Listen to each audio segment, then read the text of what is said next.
Assalamualaikum warahmatullahi wabarakatuh.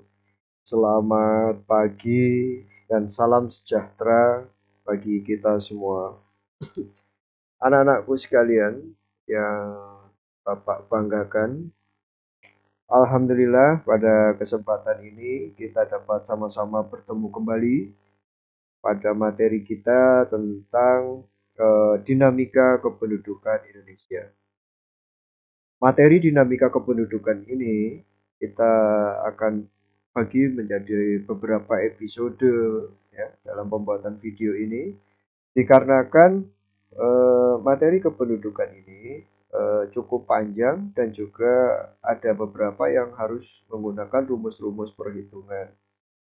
Oleh karena itu, pada video pertama ini Bapak akan membuat yang ringan dulu ya. Yang pertama yaitu tentang eh, jumlah penduduk Indonesia dulu ya.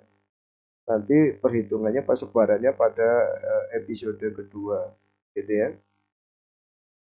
Oke anak-anak, sebelum kita mulai masuk ke materi, ada baiknya marilah kita berdoa kepada Allah Subhanahu wa taala karena tanpa bantuan Allah Subhanahu wa taala mungkin materi kita ini tidak akan sampai dan tidak akan kita terima dengan baik.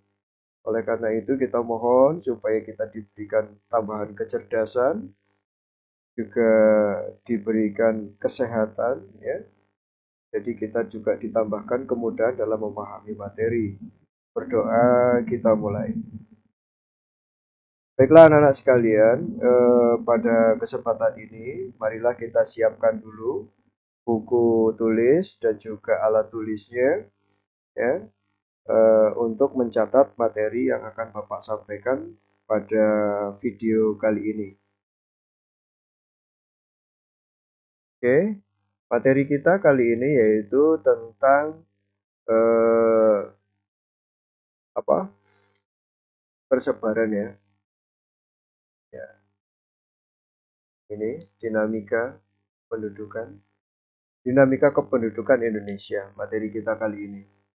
Nah, anak-anak, perlu kalian ketahui bahwa penduduk itu merupakan salah satu elemen pendukung, ya, elementor pendukung terbentuknya suatu negara. Jadi, suatu negara itu tidak akan ada dan tidak akan terbentuk tanpa adanya penduduk. Tapi perlu diketahui bahwa penduduk di sini sifatnya dinamis, ya. Yang dimaksud dinamis di sini artinya selalu berubah dari waktu ke waktu. Perubahan tersebut dapat menyangkut masalah jumlahnya, distribusinya, dan komposisinya itu tidak akan sama dari waktu ke waktu. Misalnya, ini dipengaruhi dengan tingkat kelahiran. Semakin tinggi tingkat kelahiran, maka akan semakin cepat padat penduduk di suatu negara tersebut. Dan juga tingginya tingkat kematian juga akan menjadikan satu masalah buat negara tersebut. Gitu ya. Seperti halnya saat pandemi. Itu tingkat kematian sangat tinggi. Ya. Banyak sekali orang yang meninggal. Itu juga menjadikan permasalahan tersendiri gitu ya. Dengan penyebaran virus, otomatis banyak orang yang sakit. Nah, di sini juga menjadikan masalah ya bagi negara. Oke, untuk lebih jelas, marilah kita pelajari materi kita kali ini. Ya. Nah, dari semua apa yang Bapak sampaikan ini adalah disebut dengan perubahan, gitu ya. Nah, perubahan inilah disebut dengan dinamika kependudukan. Oke ya, jelas ya anak-anak? Oke, kita masuk ke materi kita. Yang pertama, jumlah penduduk dan persebaran penduduk Indonesia. Indonesia ini merupakan salah satu negara dengan jumlah penduduk yang besar di dunia. Sehingga tidaklah heran jika Indonesia dianggap sebagai pasar yang menjanjikan bagi kalangan dunia usaha. Gitu ya. Kenapa? Karena dengan banyaknya jumlah penduduk di sana itu berarti jumlah tenaga kerja yang sangat banyak. Makanya banyak negara asing yang menanamkan investasi ya ke negara Indonesia. Makanya banyak di negara Indonesia perusahaan-perusahaan asing. Lalu berikutnya adalah jumlah penduduk Indonesia. Nah, materi kita akan sampai di sini aja, di jumlah penduduk Indonesia. Nanti persebarannya kita masuk di video kedua. Indonesia adalah negara kepulauan. Ya, kita sama-sama tahu di bab kemarin juga sudah dibicarakan terdahulu di bab terdahulu. Indonesia itu negara kepulauan dengan potensi sumber daya manusia yang sangat besar. Jumlah penduduk yang tinggi di Indonesia mencapai 265 juta jiwa. Ini berdasarkan World Population Data Sheet tahun 2018. Jumlah penduduk tersebut merupakan hasil dari dinamika penduduk. Hasil dari perubahan penduduk pada tahun 2018 ini maksudnya. Dinamika penduduk adalah ini yang materinya. Perubahan ya, perlu dicatat. Dinamika penduduk adalah perubahan jumlah penduduk gitu ya. Di mana? Di suatu wilayah gitu loh, gitu ya. Disebabkan oleh 3 faktor, yaitu faktor kelahiran atau natalitas, kematian atau mortalitas, dan perpindahan atau migrasi. Tentunya di waktu tertentu. Ya. Soalnya di setiap waktu akan mengalami perubahan. Jumlah atau kuantitas. Kuantitas itu jumlah ya. Kalau kualitas itu mutu. Jumlah atau kuantitas penduduk adalah banyaknya penduduk yang menempati gitu loh, suatu wilayah pada waktu tertentu. Nah, itu disebut dengan jumlah penduduk. Berdasarkan ketentuan yang berlaku di Indonesia adalah semua orang yang tinggal gitu ya, telah menempati di suatu wilayah itu selama 1 tahun tinggal. Nah, itu disebut sebagai penduduk. Ini dapat dibuktikan dengan adanya surat domisili. Nah, pada waktu PPDB kan ada jalur perpindahan orang tua, gitu ya. Nah, di sana syaratnya adalah surat keterangan domisili minimal 1 tahun. Nah, ini berdasarkan hukum yang berlaku. Begitu anak-anak ya. Jadi supaya kalian tahu nih kenapa kok surat domisilinya harus 1 tahun. Nah, ini sebabnya. Jadi dari sini dapat disimpulkan penduduk Indonesia itu terdiri atas 2, yaitu warga negara Indonesia dan warga negara asing. Warga negara Indonesia yang pindah dari satu tempat ke tempat lain itu juga harus ada surat keterangan domisilinya. Oleh karena itu anak-anak, jika kalian pindah ke suatu tempat, harus diurus surat perpindahannya. Supaya apa? Supaya nanti pada saat kalian mengurus sesuatu dan itu memerlukan syarat perpindahan, surat keterangan perpindahan atau surat domisili itu sudah ada. Gitu ya. Nah, jangan mendadak-mendadak. Nah, ini kebudayaan bangsa kita. Males untuk eh, tertib administrasi.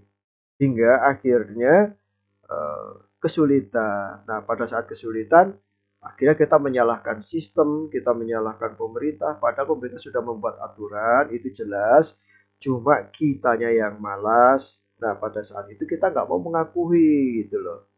Nah, itu anak ya, pada saat itu kita akan berbenturan. Nah, itulah salah diri kita sendiri. Oke,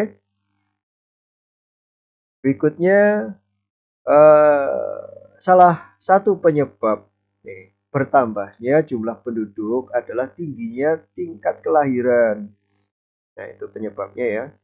Tingginya tingkat kelahiran. Nah, kenapa? Kalau semakin tinggi jumlah tingkat kelahiran, maka jumlah penduduknya akan semakin bertambah. Gitu loh. Biasanya apabila dalam satu rumah tangga, itu kan ada surat KK ya, surat keterangan keluarga. Apabila bertambah anggota keluarganya, ibunya melahirkan, punya anak gitu ya, bertambah, nah otomatis nama anak tersebut akan dimasukkan dalam kartu keluarga. Nah, itu tujuannya apa?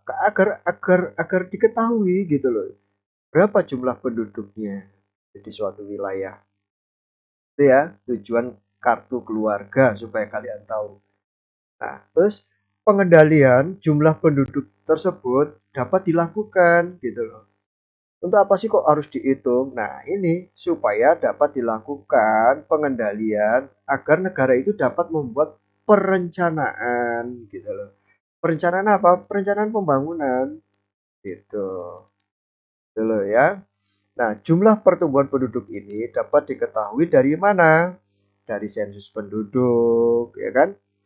Nah, sensus penduduk ini nanti kita akan pelajari ada dua, secara de facto dan de jure, nanti akan lebih jelas. Lalu registrasi penduduk ini pencatatan penduduk. Tadi Bapak sudah jelaskan adanya KK. Nah, ini biasanya dilakukan di kantor pencatatan penduduk atau kantor catatan sipil, ya, dinas catatan sipil, Disduk Capil itu ya, yang nah itu. Kalau kalian ngurus KK itu ke sana. Dan ada juga survei kependudukan. Oke, sekarang kita akan bahas satu per satu. Sensus penduduk. Sensus penduduk ini diartikan sebagai penghitungan gitu loh, seluruh penduduk suatu negara dengan cara apa? Cara menghimpun. Nah, menghimpun data atau menyusun data penduduk atau semua orang gitu ya, dalam waktu tertentu di wilayah tertentu gitu loh. Di wilayah tertentu akan dihitung berapa orangnya gitu. Di negara Indonesia ada dua macam sensus penduduk, ada cara de facto, ada de jure. De facto itu berdasarkan fakta yang ada, dihitung semuanya gitu ya. Nah, kalau secara de jure ini dihitung berdasarkan ketentuan atau berdasarkan hukum yang berlaku di negara Indonesia. Nah, itu ya. Gitu. Nah, ini secara de facto itu dihitung fakta yang ada ditinggal di suatu wilayah tertentu. Secara de jure itu ya secara hukum. Jadi mereka yang betul-betul warga warga wilayah tersebut gitu loh. Yang punya kakak itu atau surat domisili. Bagaimana jika dia tidak punya kakak dan tidak punya surat domisili? Nah, itulah jadi masalah. Jadi mereka tidak terekam begitu. Nah, nanti akan jadi kendala gitu. Itu ya, paham ya? Yang repot siapa? Ya, masyarakat itu sendiri. Itu ya. Cuma masyarakat kita ini nanti ujung-ujungnya menyalahkan. Ada baiknya pola pikir seperti itu sudah mulai kita tinggalkan gitu ya. Kita mulai disiplin. Sebab kalau kita nggak disiplin, kita bisanya menyalahkan dan tidak mau koreksi diri, nah itu yang akan merepotkan diri kita juga nantinya. Ya. Nah, ini registrasi atau pencatatan penduduk. Registrasi atau pencatatan penduduk ini merupakan kumpulan informasi mengenai jumlah kelahiran dan jumlah pengangkatan anak. Nih, supaya kalian tahu gitu loh. Di sini biasanya dilakukan oleh kantor dinas kependudukan dan catatan sipil gitu loh. Di setiap kabupaten kota itu pasti ada gitu loh. Di sana tempat kita ngurus kakak ya. Nah, jadi kalau ada anggota keluarga kita bertambah gitu ya, kalian punya adik baru, ibu melahirkan, punya adik baru, otomatis anggotanya bertambah. Nah, ini akan dibuatkan akte. Nah, itu akan masuk ke dalam kakak. Itu tujuannya. Apabila ada yang meninggal dalam satu keluarga bagaimana? Sama. Jika ada yang meninggal, maka akan diurus surat kematian. Nah, akan keluar surat keterangan kematian. Nah, itu berpengaruh nggak pada kakak? Jelas. Akan mengurangi jumlah keluarga yang ada di dalam kakak. Itu ya. Bagaimana dengan pengangkatan anak? Oh, ini lebih penting. Sebab untuk mengangkat anak ini harus ada surat hukumnya gitu ya. Nah, dan ini harus dipertegas dan ini dimasukkan dalam kantor catatan sipil juga. Lalu perpindahan penduduk dari satu tempat ke tempat lain itu sama. Tadi harus ada surat domisili atau surat perpindahan. Berikutnya adalah survei penduduk. Survei penduduk ini diambil hanya contoh atau sampelnya saja, tidak terus gitu, enggak gitu. Ini biasanya survei tentang apa ya, tenaga kerja di suatu tempat, berapa yang nganggur, berapa jumlah masyarakat yang bekerja, berapa pendapatan per kapitanya. Nah, itu untuk apa? Ya untuk menentukan tolak ukur kesejahteraan masyarakat di suatu wilayah sehingga pemerintah akan ketahui gitu.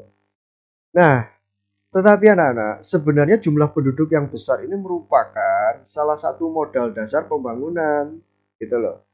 Tetapi gitu loh, hal tersebut menjadi sumber masalah gitu. Jika sumber daya manusia yang ada itu tidak berkualitas. Tapi jika sumber daya manusia yang ada itu berkualitas, jumlahnya besar, wah itu aset buat negara gitu loh. Ya. Tetapi bagi yang tidak berkualitas ini akan menjadikan masalah. Sebab apa? Semakin besar jumlah gitu ya, jumlah sumber daya manusia yang tidak berkualitas, maka akan semakin besar jumlah ketergantungan tenaga kerja yang tidak produktif terhadap tenaga kerja yang produktif. Gitu loh. Contohnya pada saat kemarin-kemarin ini dekade sekarang ini kan pada saat dekade pandemi ini kan jadi masalah gitu ya. Kalau orang-orang yang berkualitas itu pekerjaan-pekerjaan itu tidak terlalu berpengaruh ya maaf tidak terlalu berpengaruh tapi berpengaruh sesungguhnya bahkan banyak pengusaha juga yang jatuh tetapi tidak begitu terpengaruh gitu loh dibandingkan dengan yang tidak terdidik atau tenaga kerja atau sumber daya manusia yang kurang berkualitas gitu loh. Dengan kebijakan jam sekian harus tutup, ya tadinya buka warung ya kan, akhirnya ditutup. Nah, apalagi orang-orang kecil yang lain gitu kan. Nah, itu. Dan ini akan menjadikan masalah gitu loh. Pemerintah harus harus support dana. Nah, ini kan jadi masalah gitu loh bagi pemerintah karena sumber dananya gitu loh. Sumber dananya otomatis menjadi penghambat pada kegiatan pembangunan tentunya. Gitu anak-anak ya di saat pandemi ini. Masyarakat banyak gejolak kan. Nah, karena apa? Ya karena tadi mereka harus dibantu gitu loh. Sementara untuk membantu ini dananya juga kan ya gitu. Sebab kalau pemerintah kenapa kok nggak bikin uang banyak-banyak? Lah bahaya nanti akan terjadi inflasi.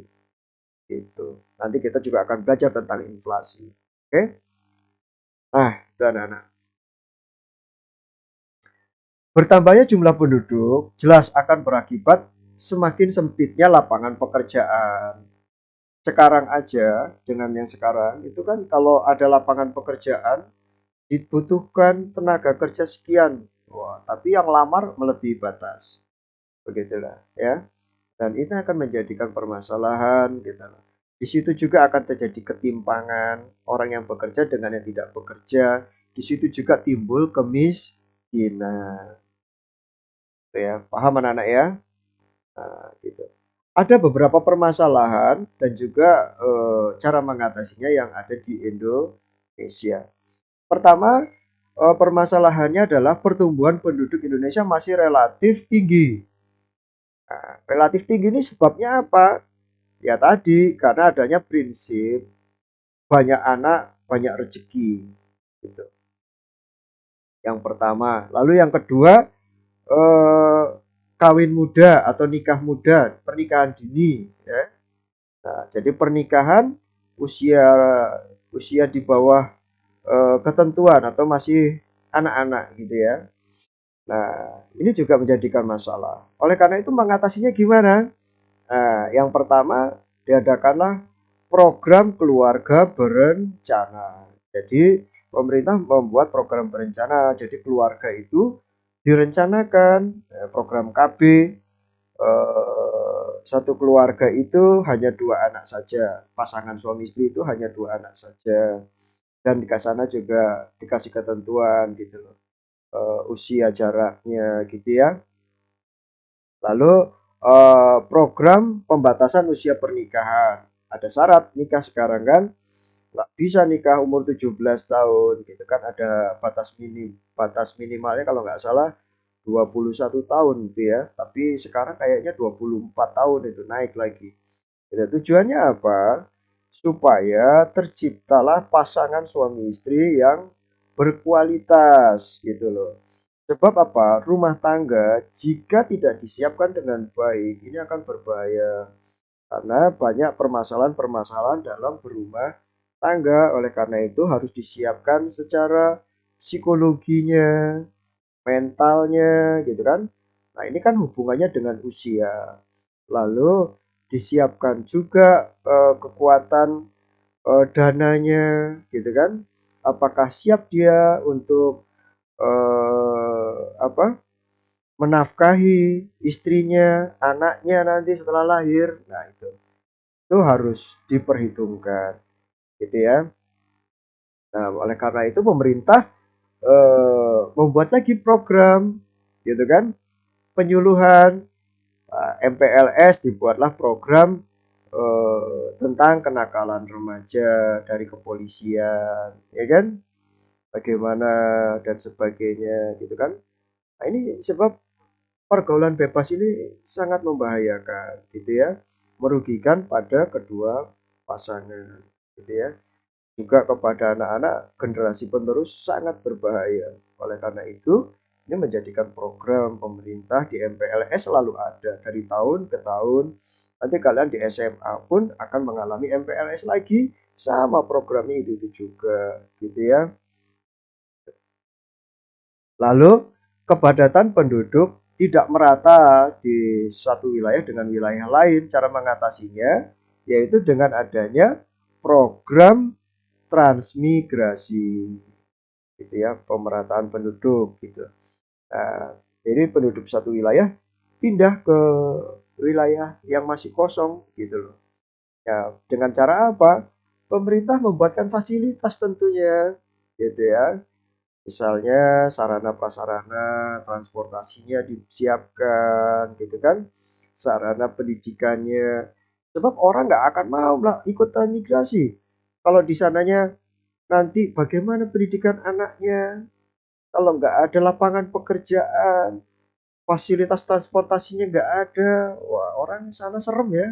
Gitu. Makanya dibuatlah itu. Lapangan pekerjaannya pun disiapkan, sarana kesehatannya pun disiapkan, begitu. Itu program transmigrasi. Berikutnya, tingkat pendidikan di kita itu, di negara Indonesia masih relatif rendah. Cara ngatasinya gimana? Pemerintah membuatlah program wajib belajar 12 tahun gitu. SD, SMP, SMA. Jadi nggak ada anak yang putus sekolah, harus sekolah gitu. Nah, makanya kenapa pemerintah mengucurkan dana BOS untuk SMP 1.100.000 per siswa kalau nggak salah. Ya, nanti SMA tentunya pasti naik lagi gitu. Beda dengan SD juga. Itu bukan hanya untuk yang di negeri, di swasta pun sama.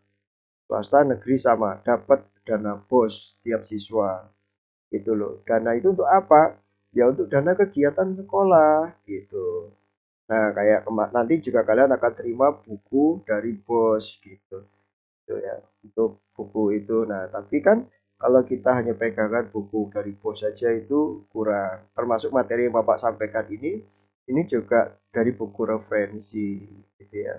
Tujuannya apa? Supaya cakrawala pengetahuan kita semakin bertambah. Yang penting satu anak-anak, jangan malas membaca. Lalu pemerintah juga mengucurkan program KIP, Kartu Indonesia Pintar atau program Indonesia Pintar PIP. Nah, ini sudah rame ya, semuanya sudah banyak yang dapat dari SD dan bukan menjadikan rahasia lagi. Mudah-mudahan yang kurang mampu dengan adanya PIP ini sangat membantu. Berikutnya, tingkat kesehatan masih rendah, gitu ya. Kenapa kok tingkat kesehatannya masih rendah? Ya karena pendapatan per kapitanya masih minim, gitu loh ya. Kalau kita pendapatannya rendah, otomatis tingkat kesehatannya rendah. Bagaimana? Makannya kurang sehat, gitu kan? Gitu. Nah, oleh karena itu, karena pendidikannya rendah, efeknya pada kesehatan, gitu loh. Kenapa? Dengan tingkat pendidikan rendah, otomatis pekerjaannya pun rendah, pendapatannya pun rendah, yang efeknya pada tingkat kesehatan. Nah, kalau tingkat kesehatannya rendah, ujung-ujungnya tingkat kematian tinggi. Nah, bagaimana cara mengatasinya? Tadi di pendidikan pemerintah sudah meningkatkan pendidikan, lalu di kesehatan juga sudah membangun sarana prasarana fasilitas kesehatan. Di setiap kecamatan pasti ada pusat kesehatan masyarakat atau puskesmas, ya. Nah, kalau sekarang lagi pandemi COVID, di rame-rame pemerintah buat vaksin, gitu ya. Bahkan sampai anak sekolah pun divaksin, tujuannya supaya sehat, gitu ya. Dan juga di sekolah juga kalian waktu masuk MPLS kemarin juga sudah kita kerjasama dengan puskesmas untuk memberikan materi tentang kesehatan, ya kan? Bagaimana virus COVID-19 gitu kan? Penyebarannya apa sih virus itu? Penyebarannya bagaimana? Lalu bagaimana cara mengatasinya?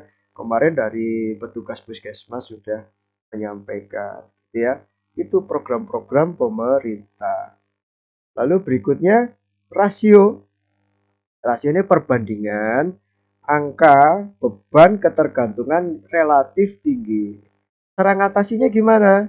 Lah, diaturlah angka kelahiran.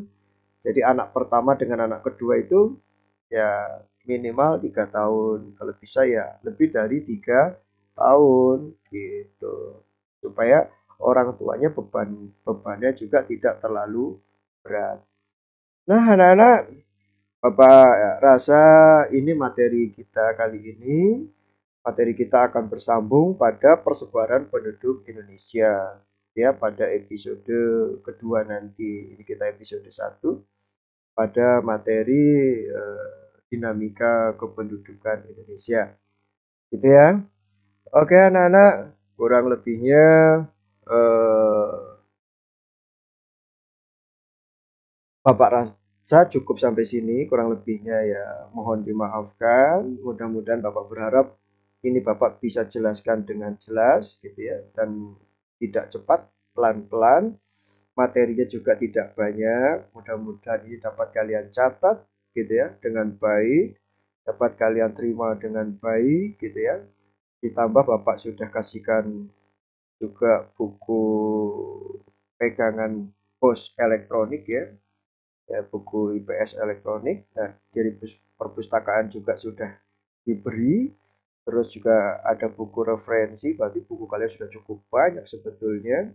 Mudah-mudahan dapat membantu kalian dalam menambah pengetahuan dan wawasan kalian. Baik anak-anak, mudah-mudahan apa yang kita lakukan kali ini gitu ya, mendapatkan izin juga ridho dari Allah Subhanahu wa taala, sehingga kalian semua menjadi anak-anak yang cerdas nantinya gitu ya.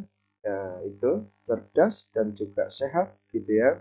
Juga menjadikan generasi muda yang bermanfaat. Sekian anak-anak. Wassalamualaikum warahmatullahi wabarakatuh.